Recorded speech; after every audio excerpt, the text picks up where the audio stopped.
Hello guys and welcome back to Planet 40k. We've got a Necrons video for you, of course, as always. And we're continuing on with our big important questions to ask when using X unit. And we did a poll, of course, and that poll got 892 votes at the time of closing. It was with Illuminor Szeras, Night Side, Tombblade and Royal Warden. And Illuminor Szeras absolutely stormed it with 61%. I thought the Tombblades would get a bit more than that, to be honest. But 61%, so we're going to be doing that today. Also, random comment from the previous video with the Doomsday Arc. We're going to give that comment to Silly Legs. I popped a couple of Riptides with this bad boy. Love it in my Crusade. Always hits on the 2+ and D6 plus 2. Tasty. D6 plus 2. That must be a Crusade thing. Not sure how that works, but shout out to Silly Legs. Also, guys, I'm not sure when this one comes out, because if you saw the short we put out the other day, I'm going to be playing a 3,000 tag team. Let's start that again. A 3,000 point tag team match. I'm going to be pairing with Idic Beer, Necrons and more, going up against 6+ Stevo and Dreadwild Gaming. So two Orc guys, two Orc YouTubers. So that will be tomorrow night, in fact. So at the time of filming this, hopefully I can get this edited and put out in time. If not, it will be when I come back, so it might be a little bit late. What else have we got for you before we get into it? I think that's all the bookkeeping done, so shall we get straight into this video then? Right, Mr. Illuminor Szeras. I've always been known in the past to say his name incorrectly, Mr. Suarez, and OG guys will know about that. But anyway, Illuminor Szeras, today we're looking at one of our epic heroes. He is a named character, so no enhancements of course, and he's got the infantry keyword, even though he's kind of big, he's kind of hench, and I think he probably could be classed as a monster, but he's not, he's infantry, which is kind of cool. 175 points, is it too pricey? Let's find out. Right, question number 1, why take him? Why would you take Mr. Illuminor Szeras? Main reason is his interaction with Batteline units. Necron Warriors, Necron Immortals are the two we've got for our faction.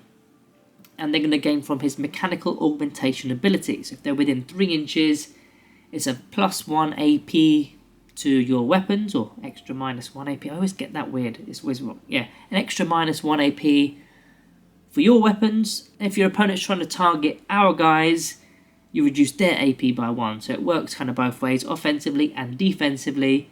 So those Ghost Reapers are becoming 2 AP. You've got the Ghost Blasters are also -2 AP. I mean, you've got to add into consideration cover saves, but it gives you some sort of AP even after that, which is cool. Now, even the weapons that don't have any AP, the Ghost Flayers, the Tesla Carbines, they're going to now be on -1 AP, which could again be reduced by cover. Now, the added defense that the Warriors and Immortals get is also pretty good, because that also stacks with cover. You're going to be reducing your opponent's AP, but then if you're in cover, so it's almost like reducing your opponent's AP by 2 once you're in cover, but it does stack. So even if it's like -2 AP weapons, your Immortals are going to retain their 3+ armor save, because it goes from -2 to -1, then cover goes to 0, and so on. What about the model himself? What does he do? I mean, another strong reason to take Illuminor Szeras is his resiliency. He's got a 4+ feel no pain save, which is pretty epic in itself. And whilst you're within 3 inches of any Necrons unit, you're going to have Lone Op, which is very rare. We've only got Lone Op with Hexmark Destroyer, which I believe to be the best unit in the Codex. So having Lone Op is fantastic. You need to be within 12 inches to shoot at him. You add that alongside his toughness 8 with a 2+ armor save, a 4+ invulnerable save, a 4+ feel no pain save, reanimation protocols alongside that. It's almost Catan level in terms of resiliency, but for 175 points. Now, you're not halving damage like Catan, that's the only one thing he doesn't really have when you compare resiliency, but Lone Op does kind of make up for that. What else can he do in battle? What else can he do? Now, if you've got him near Warriors, then it could push you towards taking a Technomancer for your Necron Warriors as opposed to someone like Oracle the Divine.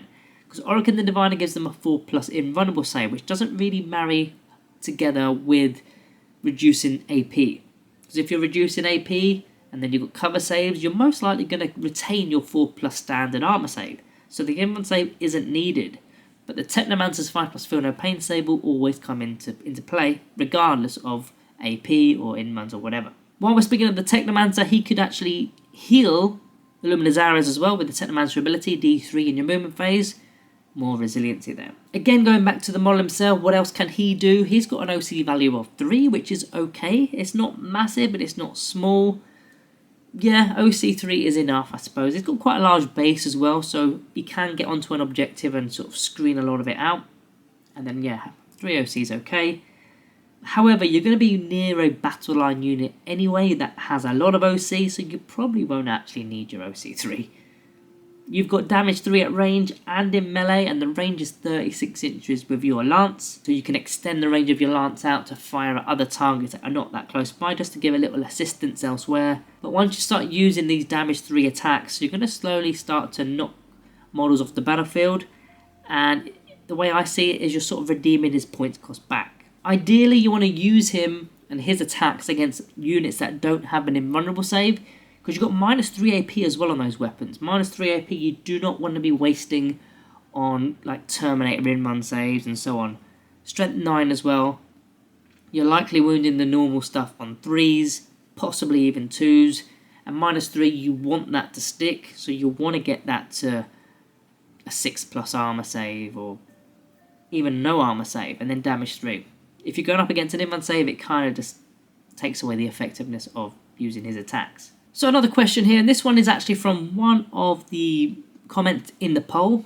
If you remember, I asked you guys to put some questions down in the poll, and if I pick them out, you'll get a shout out. So this one's from Donut O. How many battle line units minimum do you need with Suarez? I'm running him in a 1k Canoptic list. I've only got one group of Immortals, and even that seems to make a big difference. So if he costs 175 points, for 150 points you can get another 10-man Immortal unit. That's going to be another 20 shots with your Tesla carbine and so on, which is a lot more effective than getting a bit of extra AP on the current 10 Immortals firing their weapons. So I think you need at least 2 units that are within 3 inches of Illuminor Szeras, maybe even 3, but they've got to then all be within 3. That's the problem. So you're really restricting your board control. I mean, 3 full units of Immortals, for an example, that's 450 points, and that doesn't even include any leaders. Illuminor Szeras is another 175, that's 625, again, no leaders there. Let's say you add 3 Plasmancers in. Now you're talking 820 points. You might even want Royal Wardens or Overlords. So you're coming close to 1,000 points just on those 3 units and Illuminor Szeras alone. How much of the board can you occupy with half your list? Not a lot if they've all got to stay within 3 inches of Illuminor Szeras. You'll be really strong in that location of the battlefield, but everywhere else you're going to be quite thin. I mean, that may be your game plan though. Maybe you're in the no man's land and you can cover a couple of objectives with that half of your list, 820 points to 1,000 points. Maybe that's the plan. Maybe you're just castling up and you're saying, if you want this, you've got to kill everything here and your AP is reduced and our AP is increased. So it could be a plan, but I think if you're doing that, you've got to go really silver tide with it, or lots of Immortals, lots of Warriors, and some units on the side that will aid those units, Canoptic Reanimators, Spiders, and so on. So, does he only work in certain lists? Unfortunately, yes. For like 95% of the time, he only works in certain lists. As we just said, Silver Tide kind of lists. Playing with less than 2 units means you're not going to be using his full potential. So you're going to need more. And if you are using more, you may as well be a Silver Tide list. You may as well just go full hog with it.